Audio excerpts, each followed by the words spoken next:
به نام خداوند بخشنده مهربان. بینندگان عزیز سلام. ما با شما یگان برنامه خاص نداریم، تنها یک گفتگو و یک نشستی عمومی داریم، صمیمانه دوستانه درباره واقعیت و حقیقت. چگونه ای که شما آگاه هستید، دیروز بعد از اون گرد همایی که جوانان و فعالان تاجیک در خارج کشور انجام دادند، مقامات کشور یک گروه کلانی از بستگان این فعالان را بازداشت کردند، به کمیته دولتی امنیت بردند یا اینکه به وزارت کارهای داخله، و از بعضی آنها تا حال خبر ندارند که در کجا هستند. تمام اینها به خاطر این است که یک گروه جوانان میخواهند از حقیقت، از واقعیت و از عدالت سخن بگویند. این اعتراض ها به خاطر چی بود؟ به خاطر بازداشت یک گروه کلانی مسئولین حزب نهضت اسلامی تاجیکستان و طلب حکم ابد برای بعضی از آنها، طلب حبس ابد برای یک گروه از مسئولین حزب نهضت اسلامی تاجیکستان که در پشت درهای بسته و ظالمانه انجام شده است.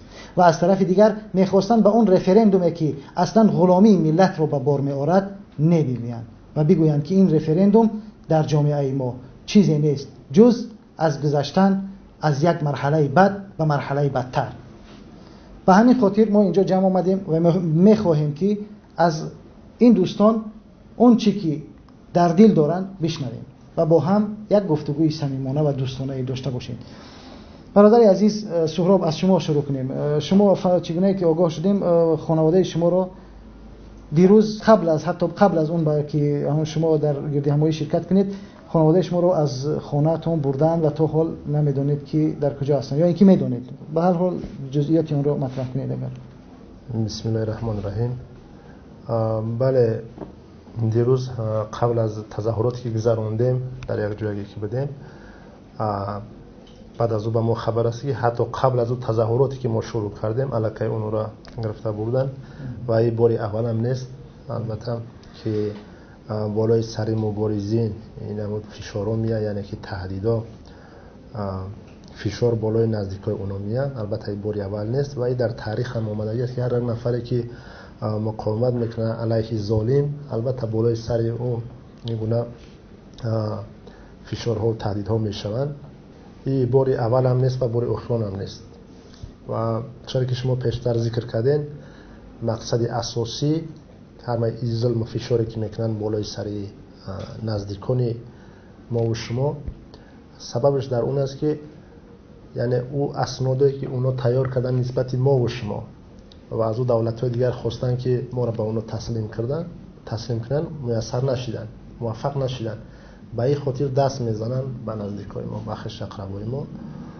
و اینم بگیم زیادتر شرمنده میشون از اونه که طلب ما را میکردن، طلب استبداد میکردن و این عملی که این شب روز کرده استن در این باز زیادتر شرمنده تر میشون.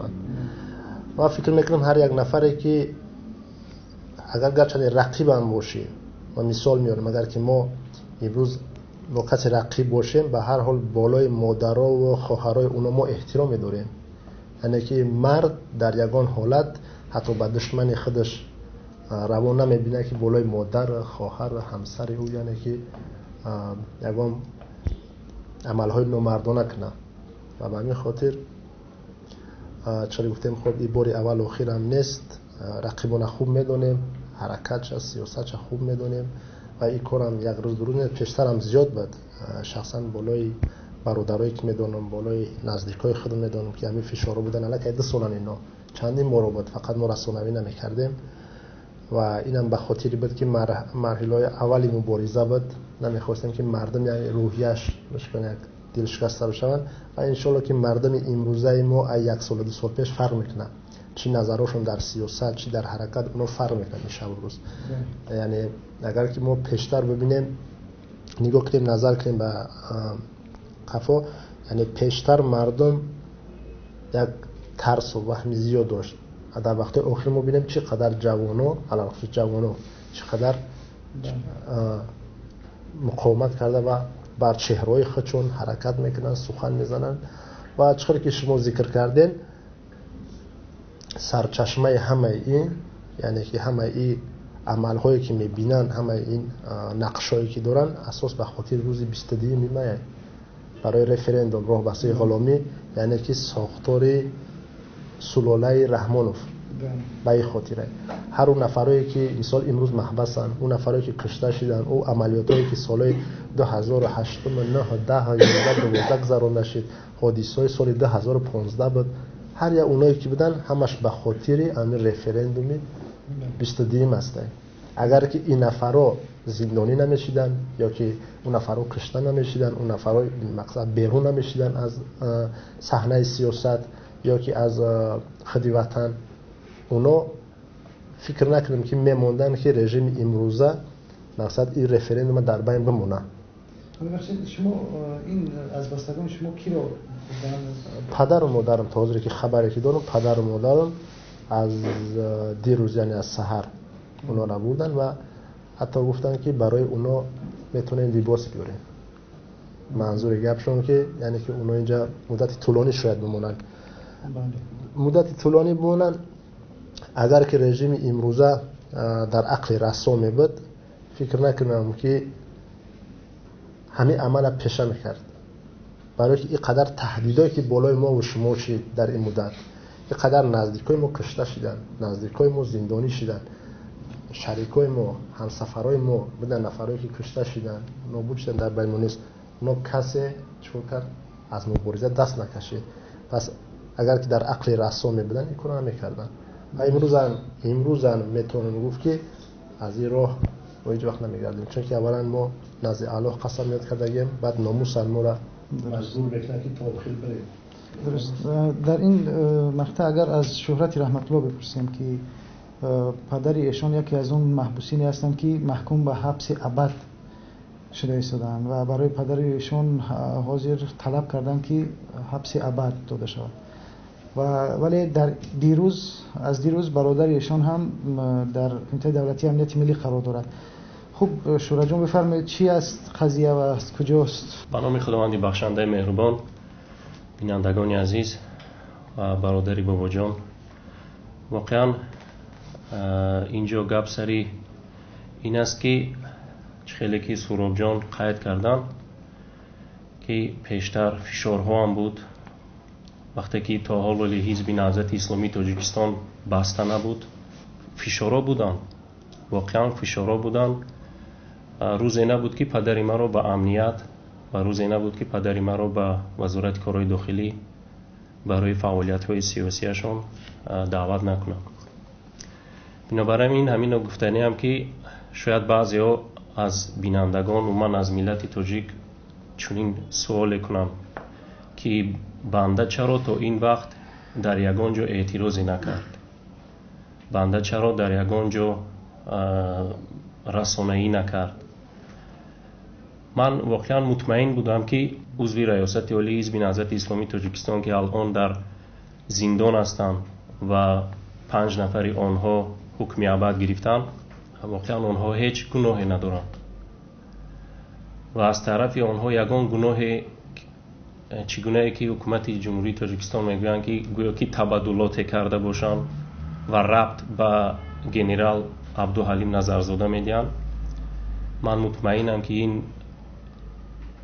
تبادلاتی که اینها میگویند و عبدالحلیم نظرزاده رو به حزب نهضت اسلامی تاجیکستان ربط میدن، این واقعا یک مسخره بازی بیش نیست، یک ساختگاری بیش نیست. فکر کردم که اینها آزاد میشن به روزهای نزدیک. من تا آن فکر نمیکردم که حکومت اینقدر ظالمانه رفتار میکند. ولی متاسفانه امروز به همگان معلوم است که عضو ریاست حزب نهضت اسلامی تاجیکستان بعضی از استادان و برادران به خصوص پدری من حکم ابد گرفتند. این واقعا یک مصیبت است بالای ملت تاجیک. این حکومت جمهوری تاجیکستان به خصوص همین رژیم خودکامه به فکر ملت نیست، در فکر قدرت که هستند. نمیخوان یک مخالف، یک نفر، یک شهروند کمبودی های حکومت رو بگویند و انتقاد کنند ازشان. به همین خاطر قضیه فاروق چی است؟ کی بردن برای چی گفتن؟ قضیه برادرم فاروق رحمت الله واقعا از دیروز بعدی که ما در استانبول در نزد سفارت جمهوری تاجیکستان اعتراض برپا نمودیم و بعض فکر و اعتراض هایمان را نسبتی حکومت خودکامه ابراز داشتیم. بعد از چند لحظه به من خبر آمد از داخل کشور خبر رساندن که برادرم رو آمده از خانه 2 نفر از امنیت بازداشت کردن و بردن. بعد از چند لحظه تلفنی او رو برگرداندن. واقعا یک تا حال وقتی که به مادرم حتی فشار هم کردن، حتی تهدید هم کردن، حتی دشنام های هم کردن. متاسفانه وقتی که برادرم رو بردن به مادرم گفتن که او رو تا سحر بازپرسی میکنیم. بله بازپرسی که به مثل همون سودی که الان میگذارن یا که الان گذشته ایستاده است یا که به اتمام رسیده باشد که تا به حال نه از پیوندان ما در اون سودی که برادران ما رو استادان ما رو در از حزب نهضت اسلامی تاجیکستان نه از پیوندان ما در اونجا حضور داشتن، اشتراک داشتن، نه از ادوکات ها. درست است شاید ادوکات هایی بودن که اونو از طرف حکومت هم و این واقعی است که وقتی که ادوکات یا از طرف حکومت جمهوری باشد اون به نفع ملت کار نمیکنه. حتی خود ادوکات ها از همین کاری که گذشت باوری ندارن. حتی به هم خاطر میگن که هر چیزی که هست ما فرمان رو اجرا میکنیم. زوجه برادرم رو که عمک داشتن با عمکشون 60 ساله آن رو هم در بازداشتگاه هستن. همون عمک 60 ساله شون در بازداشتگاه قرار دارن. نمیدونم برای چی، خاطری چی. اگر شاید این یک پیامی باشد برای ما جوانانی که شاید ما اعتراض نکنیم، رسانه‌ای نکنیم، ولی من روی راست میگویم که من از نهضت هیچ دست نمیکشم تا وقتی که جان در بدن داریم. خدا خواهد این حرکت مردمی رو دوام خواهیم داد. سلامت باشید و این مسئله دوباره برمیگردیم. حاضر برادر محمد صابر، شما هم مثل که از خانواده شما هم چند نفر امروز در چیز نیستند، در خونه نیستند، یا اینکه شما چی شد قضیه خبری دارید یا نه؟ السلام علیکم و رحمت الله و برکاته. بله چیزی که برادر گفته گذاشتن این بار اول نیست که مقامات‌های دخلدار، مقامات‌های حکومت تاجیکستان به نام امنیتی ملی، که وقتی که ما امنیتی ملی بگیم باید امنیت ملت بسیارتر نظر بکنن از حکومت امروزه. و ما میبینیم که امروز برای حکومت امروزه امنیت یک عائله بالاتر از ملت است.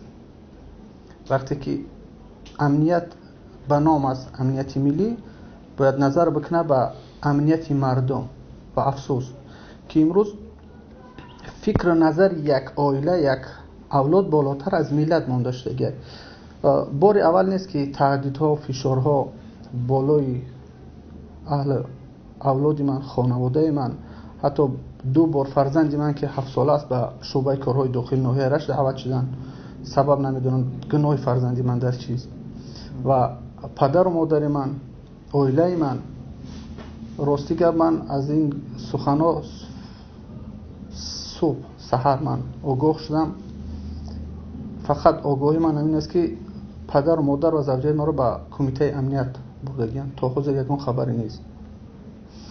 و چیزی که گفتم گذاشتم بار اول نیست که عملهای غیر انسانی و غیر قانونی را انجام میدن مقامات تاجیکستان. مقصد یا یکی که باید دهان ما پوشیده شد، دست کشیدن از حقیقت، دست کشیدن از حق شهروندی، حقوق انسانی یا که دینی یا که شهروندی، چیزی که در انسان هست باید دست بکشی. تنها باید یک سخن از حکومت امروزه، از عموما از رئیس جمهور که امروز تصمیم گرفتن با راه رایپرسی، یعنی رئیس جمهور امروزه را به یک مقدسات برابر کنن. اگر امروز نظر بکنیم هر یک قانونگذاری است در گرد اطراف ماده 65 سرقانون جمهوری ترکستان که ربط داره به خودی حکومت، خودی رحمان و این انسان‌هایی که در گرد اطراف حکومت هستند، اینها البته که دستگیری میکنن.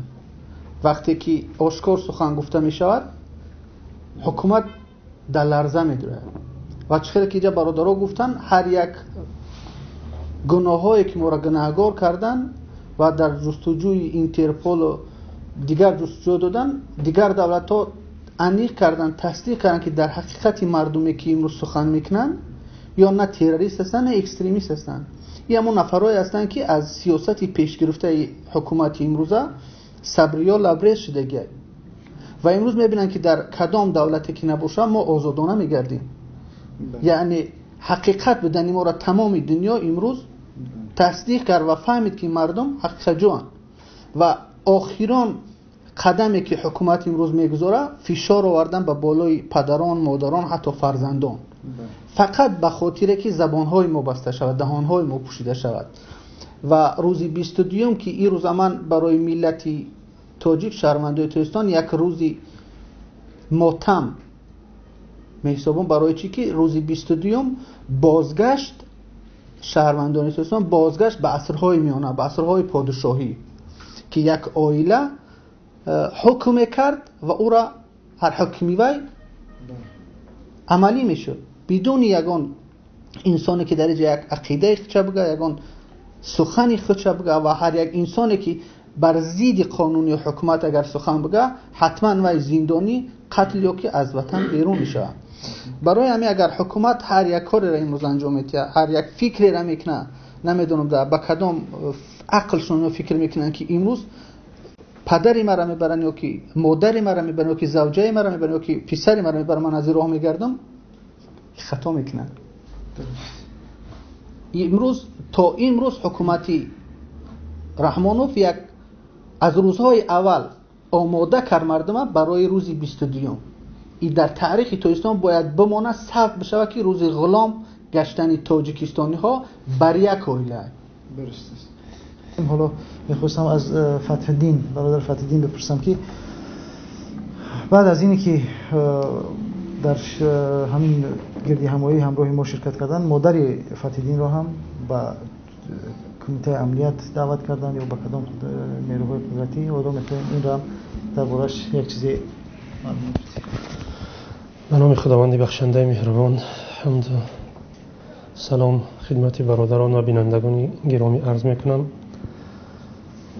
واقعا این درد دل این برادران را وقتی میشنوی باز اون فشار و تعقیبی که بالای خودت هست اون را هیچ نمیشنوی و متاسفانه ما هم از این تعقیب و فشارها، عائله ما هم از این تعقیب و فشارها عاری نیست. دیروز یعنی بعد این تظاهرات یا که نمیدونم پیکت به ما هم خبر رسید از داخل که مادر ما را دعوت کردن امروز، ولی متاسفانه نمیدونم کدام مقامات و کدام یعنی نهادهای حکومتی دعوت کردند و امروز هم رفتند. نمیدونم دیگه خبرها از داخل هم خیلی شده است که به ما کم میرسد، ولی به هر صورت خبر میرسد، دیر یا زود خبرها میان و برای این اومدن خبرها خیلی مردم جانیساری میکنند، چون که از اون نفرانی که خبر میگیری از اونها اگر مستقیما از همون خویشاوندان باشد، از همون نفرانی که اونها را دعوت میکنن، اونها بالای این خبر رسانی هم باز دوباره بالاشون باز فشار و باز تعقیب و باز دعوت و این چیزا صورت میگیرد. و همین خاطر ما با هر یک برادرانی که این فشار و تعقیب ها بالاشون روانه شده ایستاده است تسلیت عرض میکنیم و انشاءالله که اینها به اجر و ثواب نمیمونن و به جواب نمیمونن. انشاءالله جواب خودشون رو این نفران خواهند گرفت. و من فقط یک چیز رو قید کردنی هستم که تنها در یک عائله وقتی دو سه برادر هستی نمیتونی که یک فکر با یک در یک مسئله یک فکر یک خلاصه همون سه نفر یک باشن. یعنی در یک عائله سه نفر وقتی سه برادر با هم فکرهای گوناگون دارن و فکرهای مختلف دارن، شما میرا بیاید در یک جامعه در یک مجتمعی که 8 میلیون نفره هست تصور کنید که 8 میلیون نفر باید یک نمود فکر کند، یک خیل فکر کند، یک نفر چیزی میگوید باید فکری هوای هر یک نفر دیگر همین 8 میلیون قبول کند که این عقل این رو تصور کردن نیست. این رو مقصد عقل انسانی بشریت هیچ نمیپذیرد. با خصوص در عصر 21 که ما زندگی داریم، هر روزه ساعت به ساعت سکون به سکون پیش رفته ایستاده است دنیا، مردم به پیش رفته ایستادن، ولی متاسفانه این حکومتداران ما نمیدونن که در سرشون چی فکرها دارن و نمیدونن این مجتمع جامعه رو به کدام فکر و نیت هستن که کجا ببرند و به کدام ساحل برسانند. چون وقتی یک نفر مخالف است در خارج یا که یک نفر همه حکومت ها در تمام سراسر جهان مخالف دارن به خودشون، چندین گروه ها و چندین حتی در کنار هم هستند، اونها یک معامله و یک رفتارهای همچون رقیب و این مخالفت بودن معنای دشمنی ندارد. معنای اون نیست که یک نفر وقتی مخالف فکرش شدی تو دشمنی او است یا که وای دشمنی تو است. مخالف بودن حتی برای پیشرفت، برای پیشبرد جامعه، اقتصاد همه کمک رسان است. و همین خاطر من یعنی این فشار تعقیب ها را بالای آزادی خواهان، بالای بخصوص نزدیکان و مادران و پدران و خواهران و کودکان مقصد نورز، من یک فشارهای نوجوان مردانه، یک فشارهایی که به جای یک نفر دیگر جواب گوید، این واقعا یک نوجوان مردی است. این یک تمام معیارها از تمام قانونهای بشریت را عبور کردن است. خب اینجا با فرزند یکی از محبوسان سیاسی دیگر که به تازگی برای او هم طلب حبس ابد کردند، سید عمر حسینی، محمد اقبال حسینی در اینجا حضور دارند. البته نمیدونم شاید از خانوادهشون هم یگان خبری درباره بازداشت و بردن اینا نباشد یا خبر ندارن یا که چیزی نشده است، نمیدونم. ولی به هر حال درباره عموما درباره همین فشارها و درباره اینکه حکم پدرش که چی حکم است، مثلا چی فکر میکند، اگر چیزی گفته باشه. خب در اینجا سخنهای برادرها را گوش کردیم. خب در همین حادثه هایی که چند وقت گذشته از پیش و بعد از بستن حزب نهضت اسلامی تاجیکستان بعضی چیزها را مشاهده کردیم. خب بعد از این که حکومت حزب نهضت اسلامی را بست، ما در خارج قرار داشتیم و بعضی فعالیت های همی آزادانه که تمامی بگیم درخواست ما همین بود که فشار بالای همو زندانیا کمتر شود. درخواستی زیادی هم نداشتیم، فقط میخواستیم که یک یعنی که وجودی همو اعضای حزب نهضت اسلامی و اعضای ریاست عالی حزب نهضت اسلامی در تاجیکستان باعث ثبات بود، باعث آرامی و صلح ثبات بود. لکن متاسفانه مقامات این چیزا نمیدونم چه خیلی میفهمیدن یا که چه خیلی یعنی تحلیل و بررسی میکردن. یعنی تصمیم بر همین شده است که دیگر حزب نهضت اسلامی بسته شود به هر حالی که هست. دیگر اونو با این تصمیم یعنی که عزم بستن که این عمل باید که اجرا شود. بعد از اینکه ما هم یک کمتر مثلا فعالیت داشتیم، فشار شد بالای خانواده، بالای برادر، مادر. چند دفعه هم به کمیته امنیتی ملی، وزارت داخله دعوت شدن. خب فقط خواهش از همونا همین است که در اول چی میگفتن در اون وقتا؟ خاموش باشید، کمتر آرام باشید، وضعیت آرام شود، انشالله همه بهبودی می شود. گپشان همین بود، یعنی که فعالیتی بچهای شما در خارج یا فعالیتی اعضای حزب نهضت اسلامی در خارج در خارج از کشور باعث بدتر شدن وضع همین زندانی‌ها میشود.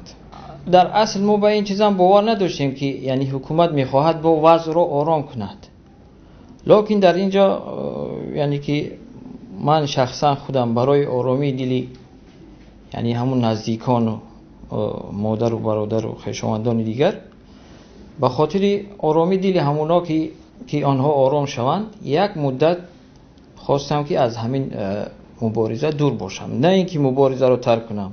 من هیچ وقت نیتی ترک مبارزه همون وقت هم نکرده بودم.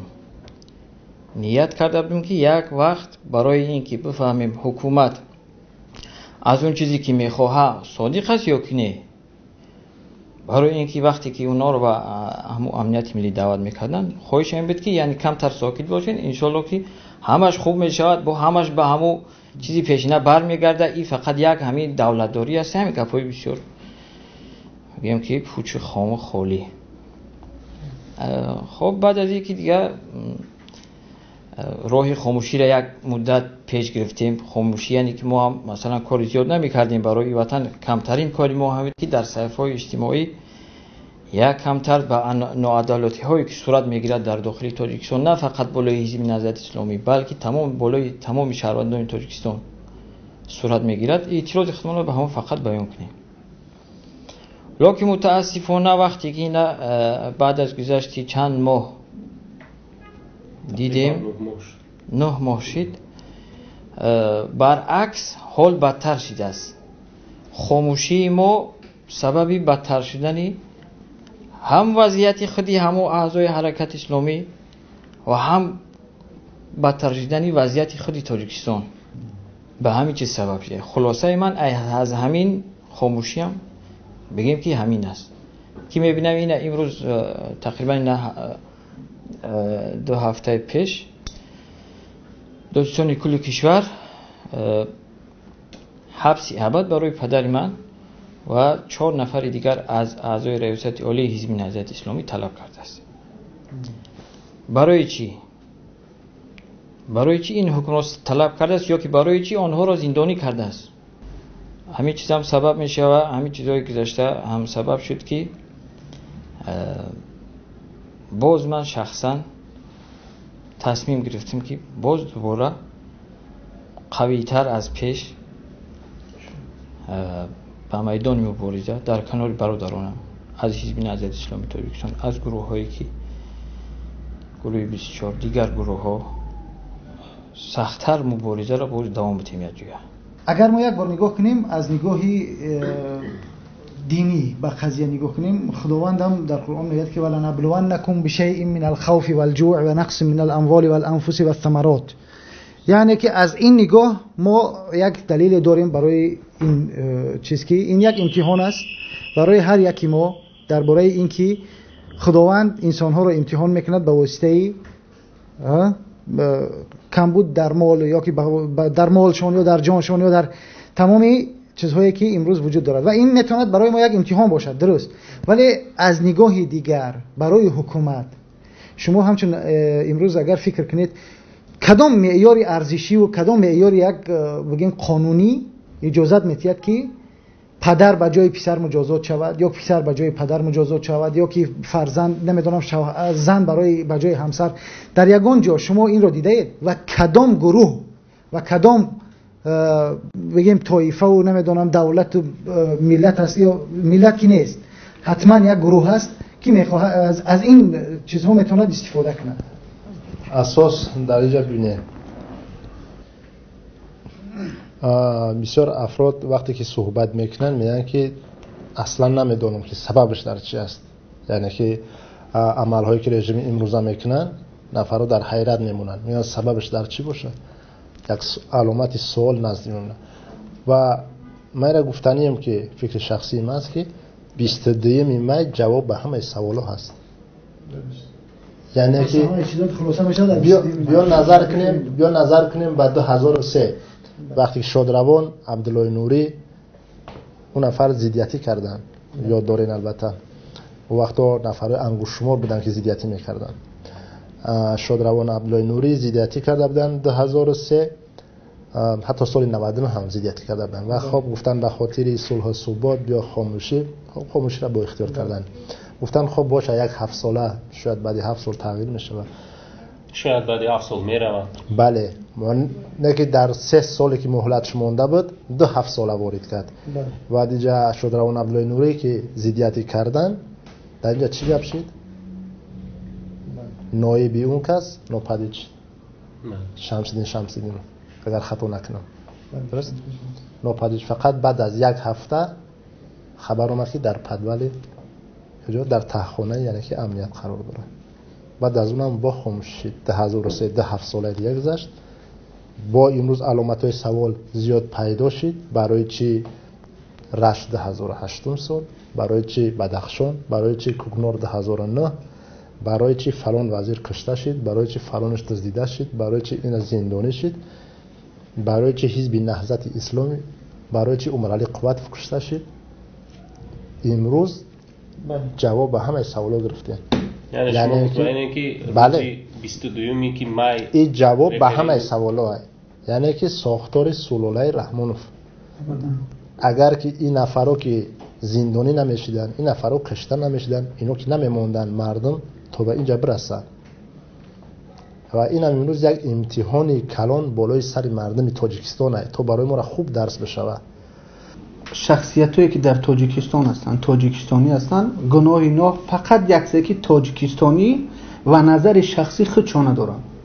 گناه بزرگ میامه که نظر شخصی را دارن و در تاجیکستان زندگی میکنن، شهروندی تاجیکستان دارن.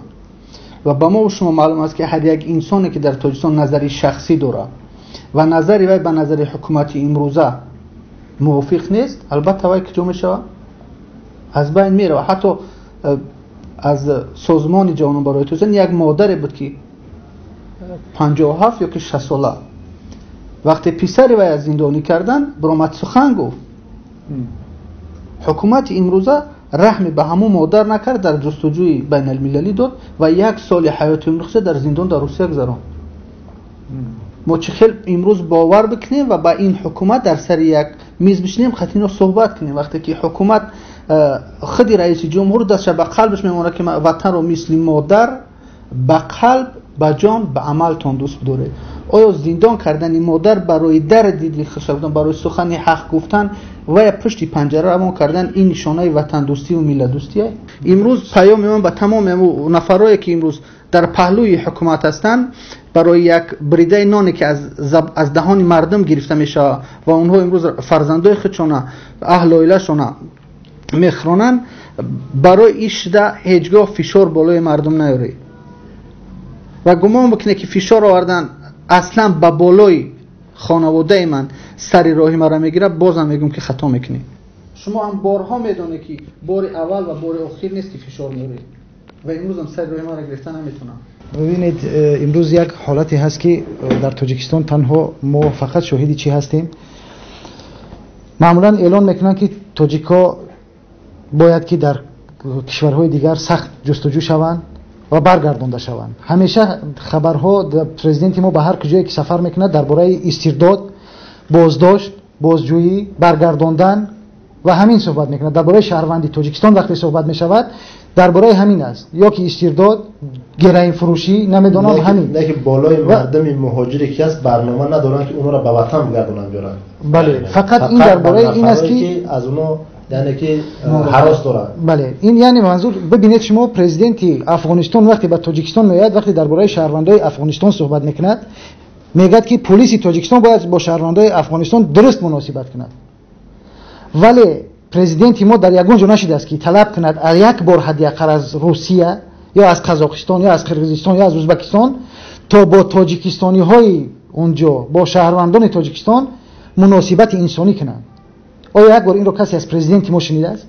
بعد از تاکید و انتقاد شدید و چندین بار گفتن ما و شما، دیروز فهمیدیم که پرزیدنت با این 3 نفر کشته شده تعزیه بیان کرد. اولین بار رژیمی که می‌بینیم که رژیم دیکتاتوری که است، اگر ما در تاریخ نظر کنیم، وقتی که اونو قریب به سرنگون شوی میان، در یک حالتی میشوند که کنترلشون از دست میدن و هر ظلم زیادتر میکنن، ظلم شدیدتر میشه بالای مردم به خاطری که احساساتی میشون و کنترل خودشون گم میکنن و این هم یکی از نشانه‌های ما است که رژیم امروزه انشالله که نه ضعف بودن این معلوم است، سرنگون شدنش نزدیک است انشالله. فقط گپ در خودی اساس امروز ما سخن میکنیم، اساس امروز ما سخن میکنیم، شخصا خدمه امروز بر رژیم گپی ندارم، حرفی ندارم، چون که اون معلوم است یک رژیمی است که میخواد ما را نست کنه.